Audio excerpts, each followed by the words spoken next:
yesterday and today we were talking about a function. We used the motion detector to decide what a function was. And we said a function was a set of data for which every x value has exactly one y value. We said we can represent functions in many forms.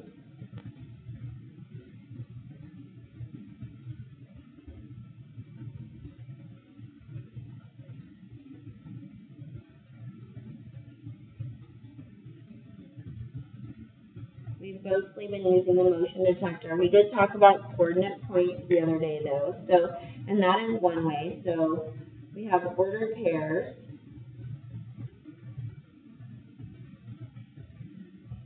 Which are your xy coordinates. So for example, 1, 5, 2, 8. Another way that we're going to talk about is in a mapping. And a mapping is going to be, we have ovals.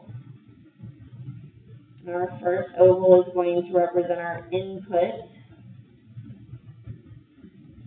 which is also our x. We'll make a table for that. And our second one is our output. So if I'm using these same coordinates, I'm going to write them in order from low to high. I'm going to draw some arrows that shows that 1 goes with 5 and 2 goes with 8. We can also look at graphs. And in a graph, we talked about a function needs to pass the vertical line test. So if I have 2, 4, 6, and 8, I can say here is 1, 5, here is 2, 8. I'm sorry. Again, a function has to pass the vertical line test, meaning that the vertical line only touches the graph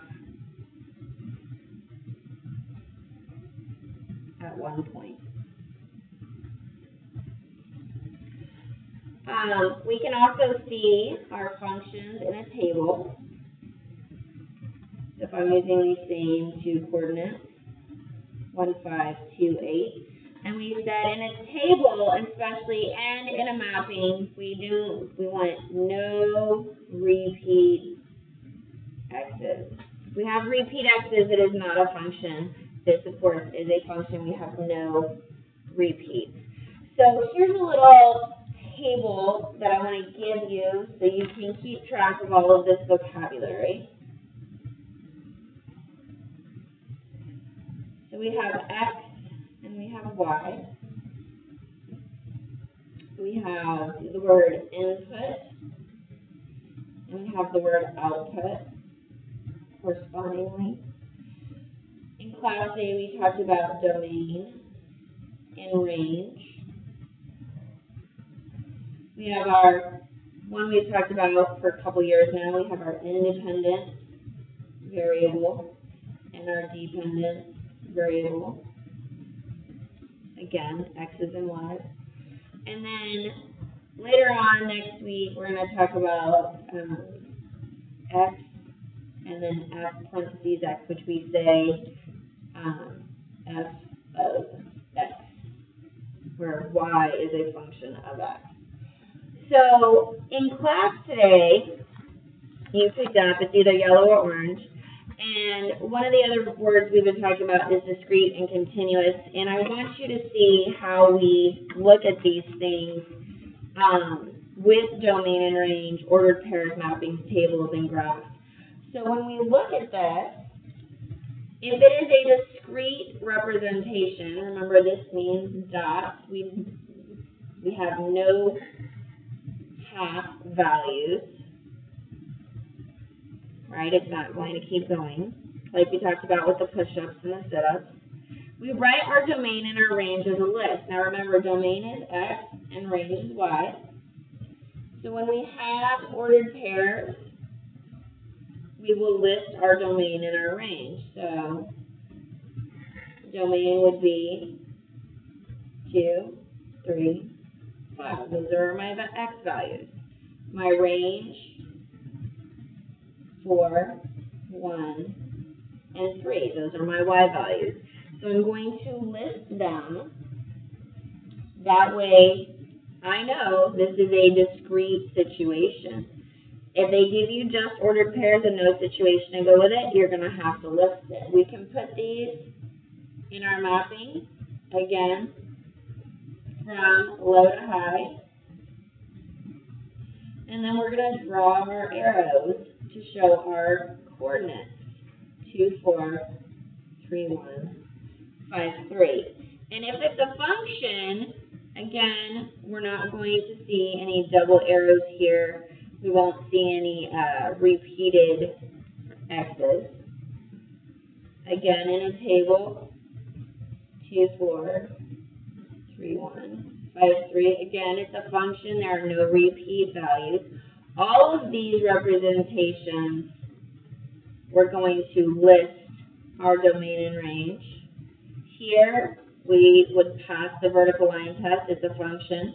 And again, it's dots. So all of our domain and range are going to be listed like we did at the top. Now, continuous, we're going to write our domain and our range with inequalities. And in class today, we talked about, or in class tomorrow, we're going to talk about function windows. And what that is where we're going to take a highlighter and we're just going to draw a box, a window around the graph so that that's where we're focusing. So domain again is X and range is Y. So when we do this, we're going to write our lowest X value. So I'm going to look -1, -2, -3, -4, -5. Now, this is a closed circle, so we're going to write less than or equal to. These symbols are almost always going to be less than or equal to, and we're going to put X because this is domain, and domain means X. And we're going to find our highest Y value, 1, 2, 3, 4, 5, 6. Now that's an open circle, so it's just less than. And what I'm saying here is that all of my X values are between -5 and +6 continuously. Now, when I do my range, again, now I'm looking at my lowest Y value. So -1, -2, -3, -4, -5. Did I count that right? 1, 2, 3, 4, 5. No, -6. And this line touches -6, so we're going to include it, less than or equal to. Y means range. And then what's my highest Y value? 1, 2. And again, it is touching that line. So really, all we're going to be filling in is our low and our high, and depending on the circle, it will be less than or greater than. We're going to practice some more of this tomorrow in class, so go ahead. You can cut this here, so you can put this discrete piece in your journal, and then this piece, or however you can make it fit, but it does need to be in your journal for reference.